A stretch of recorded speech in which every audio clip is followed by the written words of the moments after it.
میں زیادہ وقت نہیں لوں گا، لیکن آپ کے ضمیر کو تھوڑا سا جھنجھوڑنے کی کوشش کروں گا۔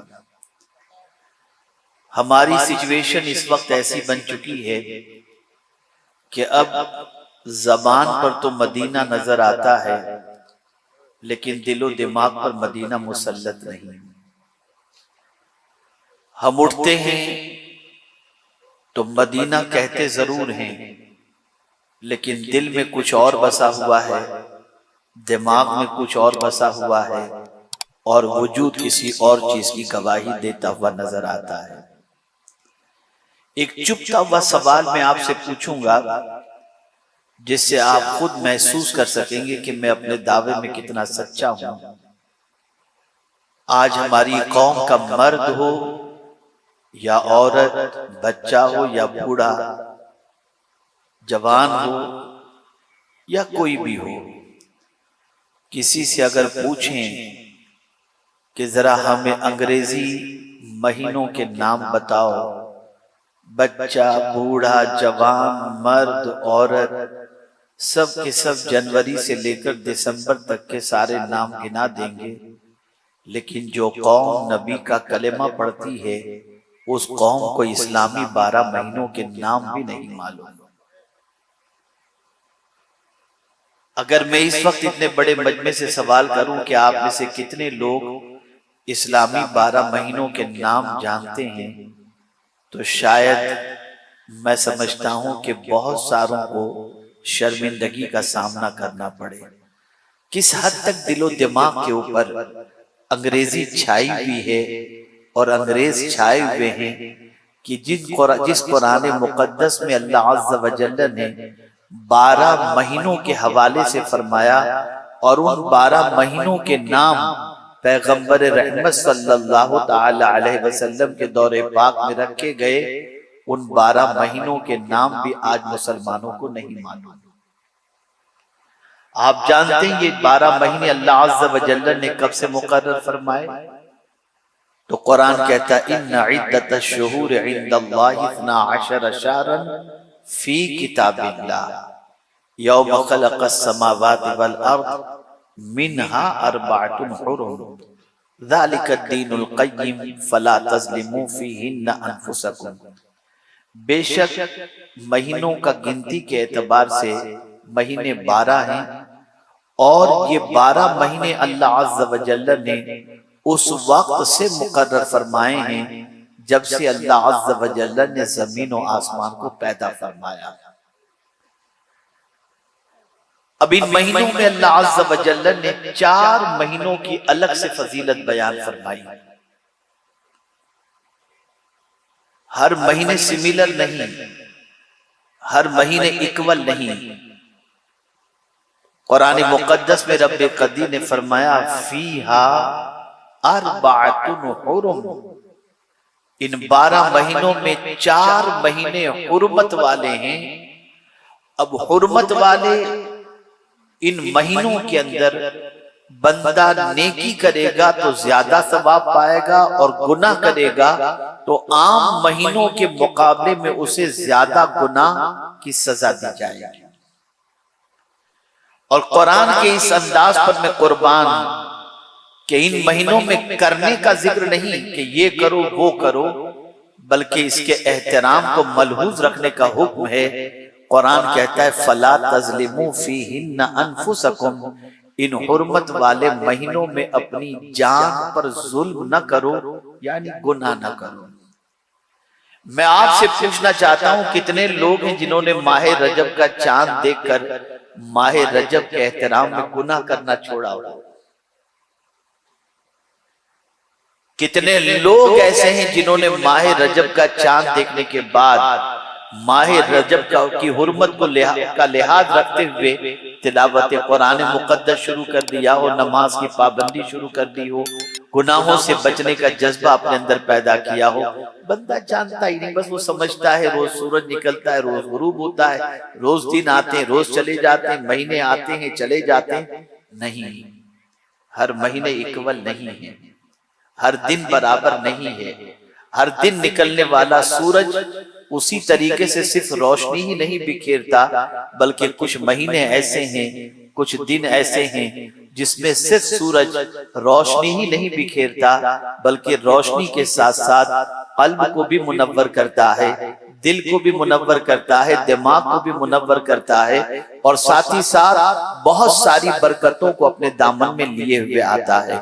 میرے پیارے آقا صلی اللہ تعالی علیہ وسلم کے پیارے دیوانوں، ہم اور آپ اس وقت سلطان الہند عطائے رسول خواجہ معین الدین چشتی رحمت اللہ تعالی علیہ کے جبار رحمت شاپور میں بیٹھ کر کے خواجہ صاحب کا ذکر بھی کر رہے ہیں اور چھٹی شب بھی منانے کا شرف حاصل کر رہے ہیں۔ آپ ذرا اندازہ لگائیے، جس خواجہ غریب نواز رحمت اللہ تعالی علیہ کی بارگاہ میں ہم خراج عقیدت پیش کرنے کے لیے بیٹھے ہوئے ہیں، ان کے حوالے سے حضرت قطب الدین بختیار کاکی رحمت اللہ تعالی علیہ کیا ارشاد فرماتے ہیں؟ اللہ اکبر۔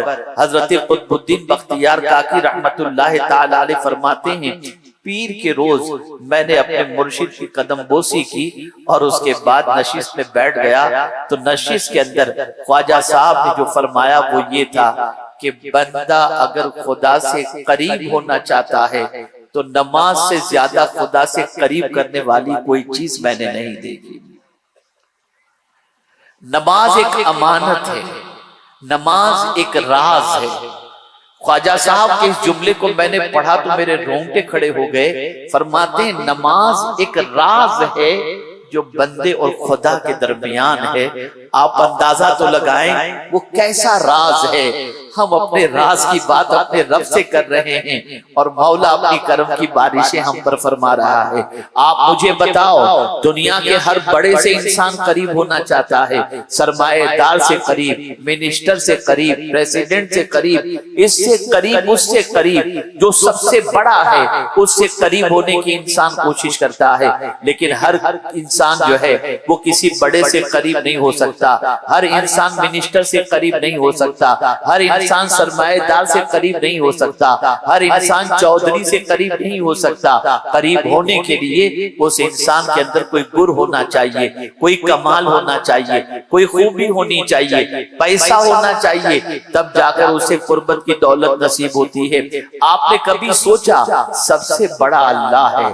اللہ اکبر۔ میرے قریب میں اپنے سے قریب کرنے کے لیے کسی اور چیز کا انتخاب نہیں فرمایا، بلکہ رب قدیر جل جلالہ نے جس چیز کا انتخاب فرمایا وہ ہے سجدہ، وہ ہے نماز۔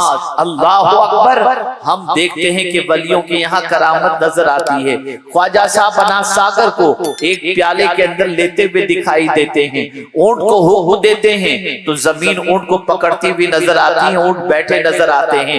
اللہ اکبر۔ یہ سنتے سناتے ہیں، لیکن یہ کمال کیسے نصیب ہوا کہ زمین بھی خواجہ کی بات مان رہی ہے؟ یہ کمال کیسے نصیب ہوا کہ انا ساگر کا پانی بھی غریب نواز کی بات مانتا ہوا نظر آتا ہے؟ ہماری بات تو ہماری اولاد نہیں سن رہی، ہماری بات تو ہمارے قریبی لوگ نہیں سن رہے، لیکن آپ اندازہ لگائیے خواجہ صاحب کی پوزیشن یہ کیسے بنی؟ تو اللہ اکبر۔ حدیث قدسی ہے، آقا کریم صلی اللہ علیہ وسلم راوی ہیں، رب قدیر ارشاد فرماتا ہے کثرت نوافل کے ذریعے بندہ مجھ سے اتنا قریب ہو جاتا ہے کہ میں اس کی آنکھ بن جاتا ہوں جس سے وہ دیکھتا ہے، میں اس کی زبان بن جاتا ہوں جس سے وہ بولتا ہے، میں اس کا کان بن جاتا ہوں جس سے وہ سنتا ہے، میں اس کا ہاتھ بن جاتا ہوں جس سے وہ پکڑتا ہے۔ پتہ چلا کثرت نوافل کی بنیاد پر بندے کو اللہ کا قرب نصیب ہوتا ہے۔ اللہ اکبر۔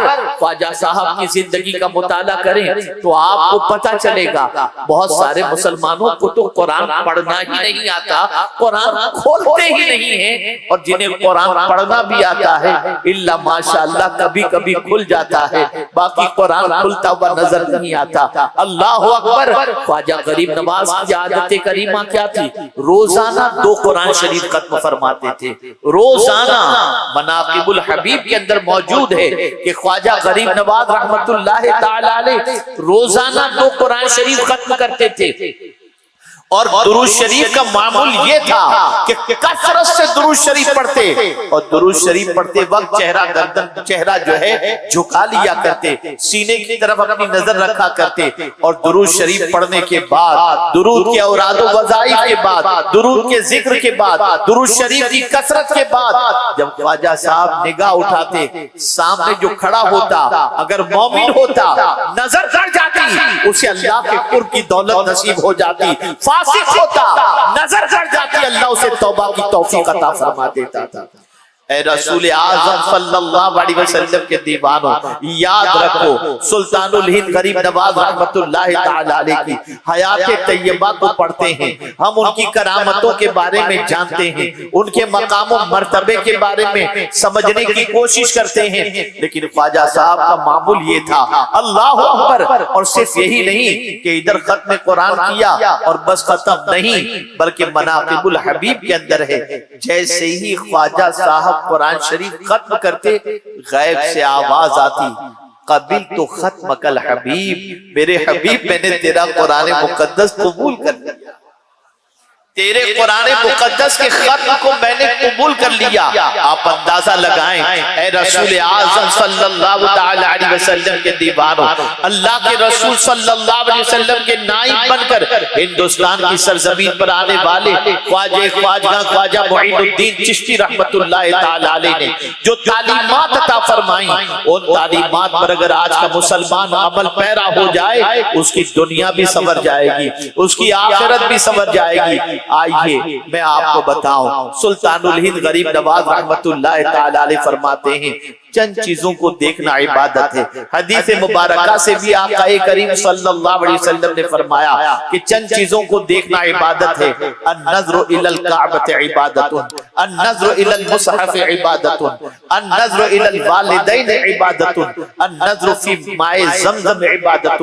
اس طریقے سے آقا کریم صلی اللہ علیہ وسلم نے فرمایا۔ سلطان الہند نے جب ذکر کیا تو پہلے ماں باپ کا تذکرہ فرماتے ہیں، ماں باپ کے چہرے کو دیکھنا عبادت ہے، اور اس کے بعد حضرت قطب الدین بختیار کاکی رحمت اللہ تعالی علیہ فرماتے ہیں کہ ایک بندہ جو نہایت ہی فاسق، ایک بندہ جس کی زندگی کوئی خاص عبادت میں نہیں گزرتی تھی، لیکن اس کا انتقال ہوا، تو انتقال کے بعد غریب نواز علیہ رحمت والرضوان فرماتے ہیں، غریب نواز علیہ رحمت والرضوان کی نشست کے اندر جو غریب نواز نے فرمایا تھا، اس کے بارے میں حضرت قطب الدین بختیار کاکی رحمت اللہ تعالی علیہ فرماتے ہیں کہ سلطان الہند غریب نواز رحمت اللہ تعالی علیہ فرماتے ہیں اس بندے کو جب دیکھا گیا تو حاجیوں کے ساتھ نظر آ رہا ہے اور بہشت میں ٹہل رہا ہے مرنے کے بعد۔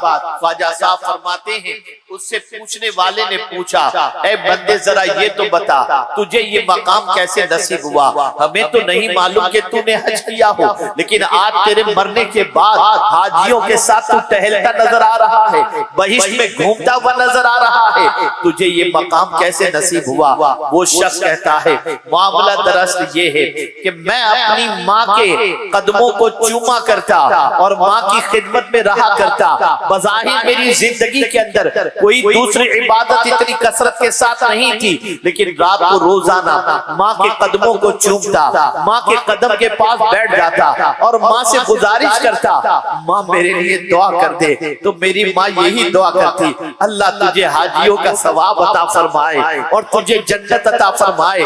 میری ماں کی دعا نے میرے مرنے کے بعد حاجیوں کے ساتھ مجھے اٹھا دیا ہے اور مجھے بہشت کی دولت عطا فرمائی۔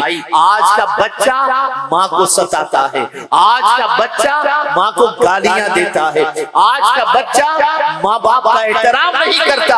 آپ ذرا سوچیں میرے پیارے آقا صلی اللہ علیہ وسلم کے پیارے دیوانوں، ماں باپ کے چہرے کو محبت کے ساتھ دیکھنے پر اللہ حج مبرور کا ثواب عطا فرماتا ہے۔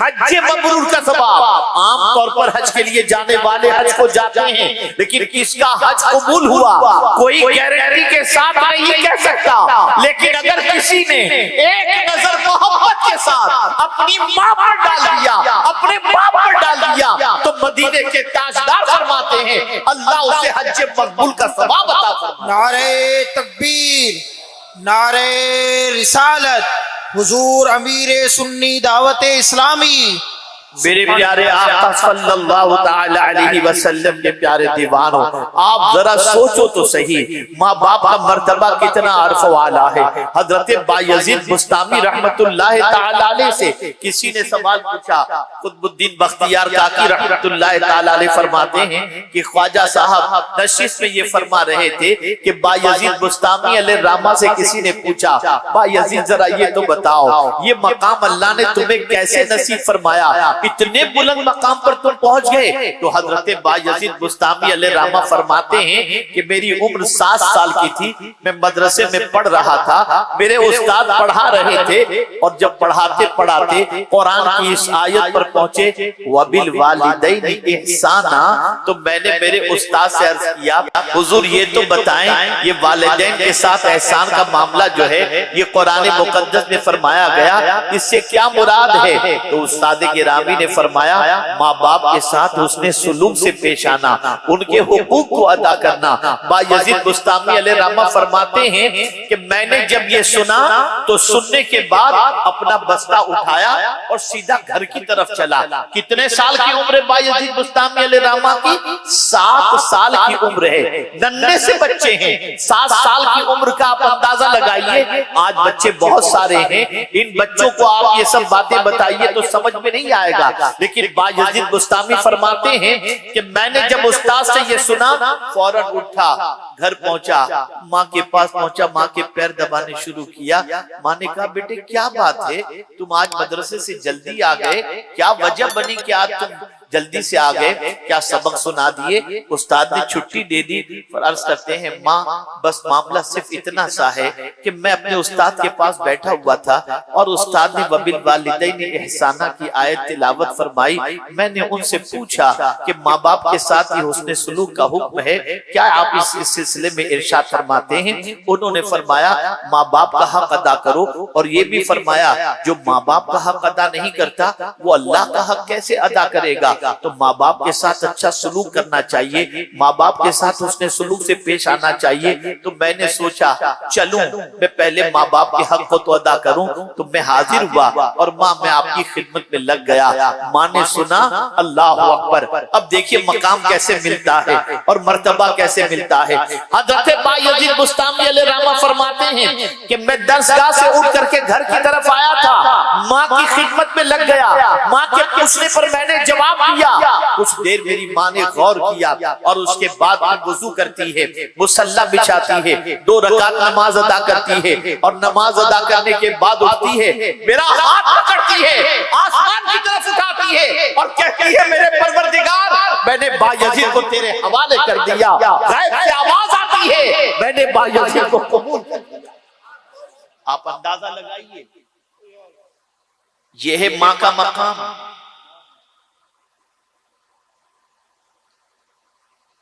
سب کی دعائیں لیتے ہو آج، کبھی ماں باپ کی تو دعا لو یار۔ میں اکثر کہا کرتا ہوں ہم لوگ کہیں پہنچتے ہیں تو کوئی جوتے اٹھاتا ہے، کوئی چپل اٹھاتا ہے۔ خدا کی قسم ایک بات زندگی پر یاد رکھیے گا، پوری دنیا مل کر کے آپ کے لیے دعا کرے، اور اگر ماں باپ بد دعا کریں کسی کی دعا نہیں لگے گی، اور پوری دنیا مل کر کے بد دعا کرے اور ماں باپ دعا کرے تو کسی کی بد دعا آپ کو نقصان نہیں پہنچائے گی۔ جس طریقے سے آج آپ ہم لوگوں کی محبت کے اندر ہماری جوتے اٹھاتے ہو، چپل اٹھاتے ہو، اللہ تعالیٰ آپ کے حسن نیت کی لاج رکھے اور پروردگار آپ کو اس کا بہترین اجر عطا فرمائے۔ کسی دن ماں گھر سے نکل رہی ہو تو اس کے بھی جوتے صاف کر کے سامنے رکھ دیا کرو۔ کسی دن باپ کام کے لیے نکل رہا اس کے بھی جوتے صاف کر کے اس کے قدم کے پاس رکھ دو۔ خدا کی قسم جب دعا نکلے گی تمہاری دنیا بھی سنور جائے گی اور آخرت بھی سنور جائے گی۔ اس لیے کہ یاد رکھیں آقا کریم صلی اللہ علیہ وسلم نے ارشاد فرمایا باپ کی دعا بیٹے کے حق میں وہ مقام رکھتی ہے جو نبی کی دعا امتی کے حق میں مقام رکھتی ہے۔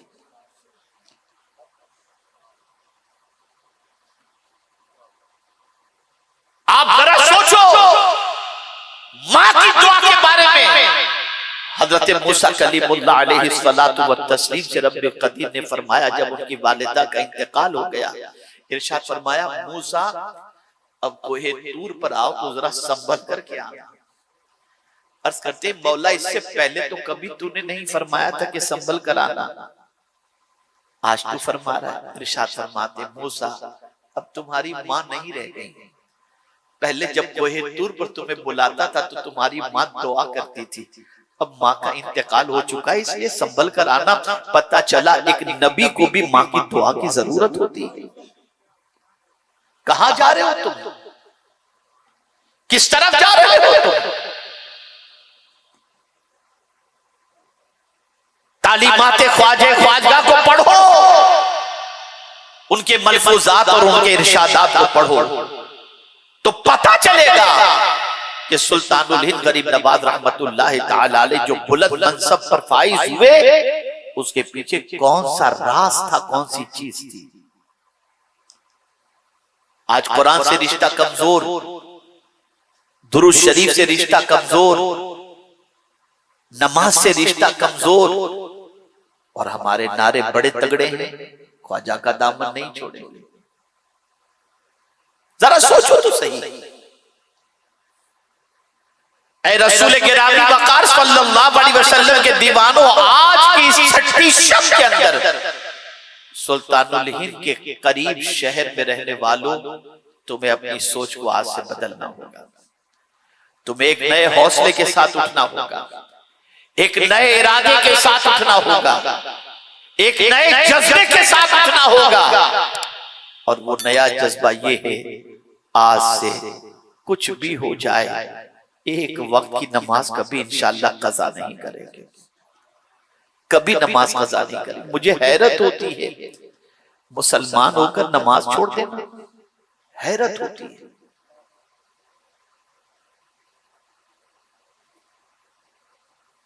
رسول اعظم صلی اللہ علیہ وسلم کے دور میں جب کوئی نماز نہ پڑھتا تو صحابہ سمجھ جاتے کہ یہ کافر ہے اس لیے نماز نہیں پڑھتا. اس دور میں نماز نہ پڑھنے والے کو یہ سمجھا جاتا کہ یہ کافر ہے اس لیے کہ نماز پڑھنا یہ پہچان تھی مسلمان کی. اور آج کیا پہچان بن گئی, آج کیا ہماری آئیڈینٹی بن گئی. ارے جو قوم نماز پڑھنے میں بھی شرم محسوس کرتی ہو, جھجک محسوس کرتی ہو, اس قوم کو اللہ کہاں سے عزت دے گا. آج ہماری قوم کا مزاج اتنا بدل چکا ہے کہ نماز کے سلسلے میں بے چینی نہیں ہے, بے قراری نہیں ہے. چھوٹ جائے چھوٹے دو, کوئی فرق معاذ اللہ کوئی فرق نہیں پڑتا. اولیاء کرام کی جماعت چھوٹ جاتی تو کھانا چھوٹ جاتا. نماز تو بہت دور کی بات ہے.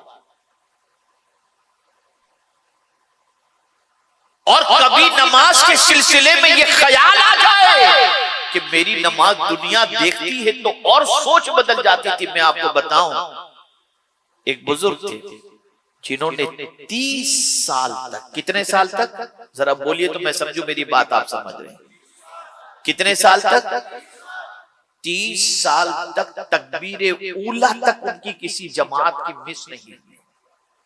تکبیر اولا تک. ایک مرتبہ 30 سال کے بعد فجر کی نماز کے لیے پہنچے تو ایک رکعت ان کی چھوٹ گئی تھی. ایک رکعت چھوٹی. اس ایک رکعت کے چھوٹنے پر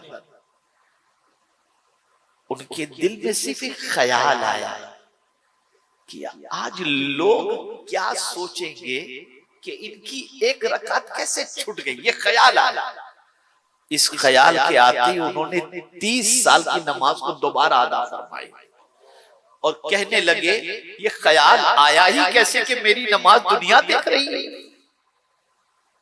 یہ اللہ والے تھے, یہ اللہ کے برگزیدہ بندے تھے جن کا کوئی کام اپنے لیے نہیں ہوتا تھا, اللہ کے لیے ہوتا تھا, خالق ارض و سما کی خوشی کے لیے ہوتا تھا. سلطان الہند غریب نواز رحمت اللہ تعالی علیہ سے کسی نے سوال پوچھا, حضور مجھے کچھ نصیحت فرمائیں, اور میں اللہ کے قرب کی دولت سے مالا مال ہونا چاہتا ہوں. میں چاہتا ہوں کہ اللہ مجھے ولی بنا دے. بڑی پیاری بات فرماتے ہیں. ارشاد فرماتے ہیں کہ اپنے دل سے دو چیزوں کو نکال دو. اپنے دل سے دو چیزوں کو نکال دو. نمبر ایک، مخلوق کی محبت اور دنیا کی محبت. اللہ تم کو اپنے قرب کی دولت سے مالا مال فرما دے. مخلوق کی محبت سے مراد یہ نہیں کہ مخلوق کی خدمت نہ کرنا، یعنی اللہ سے بڑھ کر کسی کی محبت نہیں، اور جو بھی کرو اللہ کے لیے کرو. کوئی ثواب کی لالچ نہیں، جنت مل جائے کہ جہنم سے بچ جاؤ، نہیں، خالص اللہ کے لیے. اب یہاں میں آپ کو حضرت رابعہ عدویہ رضی اللہ تعالیٰ عنہ کا ایک واقعہ سنا. بیمار ہو گئی، میری بہنیں خاص طور پر سنیں، بیمار ہوئی حضرت رابعہ. اللہ اکبر. بڑے بڑے اولیاء کرام گئے مزاج پرسش کے لیے. مائی تیری طبیعت کیسی ہے؟ جواب میں کہتے میرا مولا مجھ سے ناراض ہے. ہر ایک سوال کر رہا ہے مائی طبیعت کیسی ہے؟ میرا مولا مجھ سے ناراض ہے. تو ایک بزرگ کہنے لگے اگر مائی تجھ سے اگر خدا ناراض ہے تو پھر ہماری کیا حیثیت؟ ہماری کیا حیثیت؟ پھر ایک بزرگ نے ہمت کر کے پوچھ لیا مائی یہ تو کیوں کہہ رہی ہے کہ اللہ تجھ سے ناراض ہے؟ تیری تو ساری زندگی اللہ کی اطاعت میں گزری. کہا میں اس لیے کہہ رہی ہوں، اب غور سے سنیے، میں اس لیے کہہ رہی ہوں کہ میں قرآن پڑھ رہی تھی اور قرآن میں جنت کا تذکرہ آیا، تو جنت کے تذکرے کو پڑھ کر میرے دل میں جنت کی تھوڑی سی محبت پیدا ہوئی. تو غیب سے آواز آتی ہے رابعہ کیا میری محبت کم ہو گئی؟ اب جنت سے محبت کرنے لگ گئی. کہتی ہیں بس اس سے میں سمجھ گئی کہ میرا مولا مجھ سے ناراض ہے. آپ ذرا سوچئے اللہ سے کتنی پیور محبت تھی.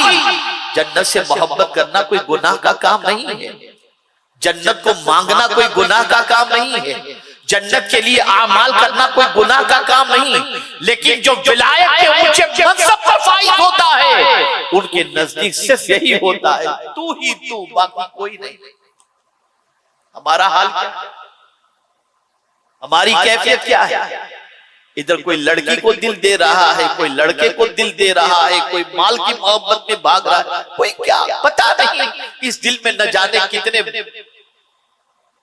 محبوب بسے ہوئے ہیں اور بیٹھے ہوئے سمجھ میں نہیں آتا. اے رسول اعظم صلی اللہ تعالی علیہ وسلم کے دیوانوں، اس چیز کو ذہن کے اندر محفوظ کر لو، نماز کسی بھی قیمت پر جان بوجھ کر کے ایک وقت بھی قضا نہیں کرو گے. اسی طریقے سے قرآن شریف کی تلاوت کے اندر ناغہ نہیں کرو گے. اسی طریقے سے ماں باپ کی خدمت کے اندر کوئی کوتاہی نہیں کرو گے، اور اسی طریقے سے درود شریف کے ورد کے اندر کوئی کوتاہی نہیں کرو گے. میرے پیارے آقا صلی اللہ تعالی علیہ وسلم کے پیارے دیوانوں، یاد رکھو اور اچھی طریقے سے یاد رکھو، سلطان الہند غریب نواز علیہ رحمت و رضوان کی یاد میں یہ جو بزم آپ نے سجائی ہے، اگر اس بزم سے خواجہ صاحب کے معمولات اور آپ کی تعلیمات پر عمل کرنے کا جذبہ پیدا نہیں ہوا اور آپ نے اس پر عمل کرنے کی کوشش نہیں کی، تو پھر مجھے آپ یہ بتائیے کہ ان کی محفل سجانے کا مقصد کیا ہے؟ کیوں محفل سجائی جا رہی ہے؟ کیوں اتنے اخراجات کر کے آپ کو بلایا گیا؟ خدا کی قسم بڑے خوش نصیب ہیں آپ لوگ، اتنے قریب ہیں کہ آپ کی صبح آنکھ کھلی اور من چاہا خواجہ کی چوکھٹ پہ چلے جائیں، آپ 2 گھنٹے میں خواجہ صاحب کی بارگاہ میں پہنچ جاتے ہیں. اللہ اکبر. آپ نہیں جانتے کہ ان اللہ والوں کی بارگاہ میں کیا ملتا ہے. بس ایک آخری بات عرض کر کے میں اپنی گفتگو کو ختم کرتا ہوں. اللہ اکبر. لوگ کہتے ہیں کہ جب قرآن مقدس میں اللہ نے فرما دیا ادعو ادعونی استجب لکم، مجھ سے مانگو میں تمہاری پکار کو قبول کروں گا، جواب دوں گا۔ اور اسی طریقے سے کون ہے جو بے قراروں کی فریاد سنتا ہے؟ بالکل اپنی جگہ پر صحیح ہے، اللہ بے قراروں کی فریاد بھی سنتا ہے، اللہ عز و جل دعاؤں کو قبول کرنے والا بھی ہے۔ حضرت پیر مہر علی شاہ رحمت اللہ تعالی علیہ نے بڑی پیاری بات فرمائی ہے۔ ارشاد فرماتے ہیں، میں تقریر کر رہا تھا، شامیانہ لگا ہوا تھا، دوپہر کی چلچلاتی ہوئی دھوپ تھی، میرے سر کے اوپر پنکھا چل رہا تھا، اور پنڈال کے باہر، شامیانے کے باہر ایک نوجوان کھڑا ہوا تھا اور میں تقریر کر رہا تھا، اور دوران تقریر میں اس آیے کریمہ پر پہنچا، ادعونی استجب لکم، اور اس کے بعد میں گفتگو کرتے کرتے میں نے کہا اللہ کے ولیوں کے یہاں جایا کرو، اللہ کے ولیوں کی بارگاہ میں جایا کرو۔ وہیں سے نوجوان نے کہا حضور میرا ایک سوال ہے۔ میں نے کہا بتاؤ بیٹے۔ اس نے کہا حضور میرا سوال یہ ہے، جب اللہ ہماری دعاؤں کو قبول کرتا ہے تو اللہ کے ولی کی بارگاہ میں جانے کی ضرورت کیا ہے؟ حضرت پیر مہر علی شاہ رحمت اللہ تعالی علیہ فرماتے ہیں بیٹے ادھر آ جاؤ، قریب آ جاؤ۔ اسے بلایا اور بلا کر اپنے پاس بٹھا دیا، وہ قریب میں بیٹھا، آپ نے اپنی تقریر جاری رکھی، اسے کچھ کہا نہیں، وہ بھی آ کر کے بیٹھ گیا۔ تھوڑی دیر کے بعد حضرت سید پیر مہر علی شاہ رحمت اللہ تعالی علیہ اس بچے کی طرف توجہ فرماتے ہیں اور فرماتے ہیں بیٹے تم پنڈال کے باہر کھڑے تھے اور ابھی یہاں بیٹھے ہو، دونوں جگہ میں کچھ فرق تمہیں نظر آتا ہے؟ اس نے کہا ہاں حضور۔ کہا کیا فرق نظر آتا ہے؟ کہا حضور فرق یہ نظر آتا ہے وہاں تھا تو گرمی لگ رہی تھی، یہاں آیا ہوں تو تھوڑی ٹھنڈک لگ رہی۔ کہا یہاں آنے کے بعد ٹھنڈک کیوں لگ رہی ہے؟ کہا حضور یہ آپ کے اوپر جو پنکھا چل رہا ہے نا اس کی وجہ سے۔ اب جواب سنیے آگے، پیر صاحب فرماتے ہیں اے بچے یہ بتا یہ پنکھا میرے لیے لگا ہے یا تیرے لیے لگا ہے؟ اس نے کہا حضور پنکھا تو آپ کے لیے لگا ہے، پھر تجھے ٹھنڈک کیسے پہنچ رہی ہے؟ حضور جب میں آپ کے قریب آ کر کے بیٹھ گیا، کہا یہی تو بتانا مقصود ہے، اللہ والوں کے یہاں رحمتوں کا نزول ہوتا ہے، ان کی چوکھٹ میں چلے جاؤ کچھ رحمت کے چھینٹے تم پر بھی پڑ جایا کریں گے۔ اے رسول گرامی وقار صلی اللہ علیہ وسلم کے دیوانوں، نکالو ایرے گیرے کی محبت، نکالو ہیرو ہیروئن کی محبت، ان اللہ والوں کی محبت کو دل میں جگا دو جہاں ہما وقت رحمتوں کا نزول ہوتا ہے۔ امام عشق و محبت کہتے ہیں ہندوستان کی سرزمین پر جس جگہ پر دعائیں قبول ہوتی ہیں ان میں سے ایک آستانہ خواجہ صاحب کا بھی ہے کہ وہاں پہنچ کر دعا کرو، اللہ ان کے صدقے میں دعاؤں کو قبول فرما لیتا ہے۔ میرے پیارے آقا صلی اللہ علیہ وسلم کے پیارے دیوانوں، آج اسی مشن کی طرف میں آپ کو دعوت دینا چاہتا ہوں جو مشن لے کر ہندوستان کی سرزمین پر خواجہ صاحب تشریف لائے۔ خواجہ صاحب بندے کو خدا سے قریب کرنے تشریف لائے، بندوں کے دلوں میں نیکیوں کی محبت پیدا کرنے تشریف لائے، بندوں کے دلوں میں محبت رسول پیدا کرنے تشریف لائے، بندوں کے دل میں قرآن کی محبت پیدا کرنے تشریف لائے، بندوں کو گناہوں سے روکنے کے لیے تشریف لائے۔ سنی دعوت اسلامی خواجہ کے فیضان کرم سے اسی کام کو انجام دے رہی ہے۔ ماحول سے وابستہ ہو جائیں، تحریک کا کام اپنے علاقے میں شروع کریں اور کوشش کریں کہ بگڑا ہوا سیدھے راستے کا مسافر بن جائے اور گناہوں میں ڈوبی ہوئی زندگی نیکیوں کی طرف آ جائے۔ بس ایک جملہ عرض کرتا ہوں اس کے بعد گفتگو ختم۔